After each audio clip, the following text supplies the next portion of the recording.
You worried about mom or dad? 10 early signs of Alzheimer's disease you should know about. Number 1, memory loss that disrupts daily life, such as repeated questions, forgetting information they recently learned, or the increased reliance on reminders to remember things. Number 2, challenges in planning or problem solving, such as the inability to keep track of their monthly bills or follow a familiar recipe. Number 3, difficulty completing familiar tasks, such as driving to a location they've gone to many times or organizing a grocery list. Number 4, confusion with time and place. They may not understand something if it's not happening immediately, or they may forget where they are or what they're doing there. Number 5, trouble with visual images and spatial relationships. This can cause problems driving due to depth perception as well as balance problems. They can also have problems reading due to the decreased ability to process what they're seeing. Number 6, new problems with words in speaking or talking. So they can have trouble joining in on a conversation or understanding a conversation.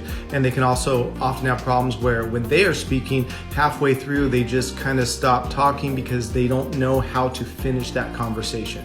Number 7, misplacing things where they can't retrace their steps and figure it out. Oftentimes they'll place things in odd areas, such as the TV remote control in the refrigerator. And sometimes they'll even accuse people of stealing because their mind, they can't believe that it's in the refrigerator.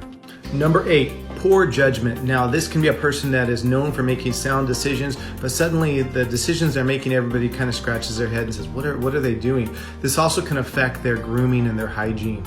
Number 9, withdrawal from work or social activities. Sometimes it can be because of all the above problems, or sometimes they just don't have any interest in things that normally they're very interested in.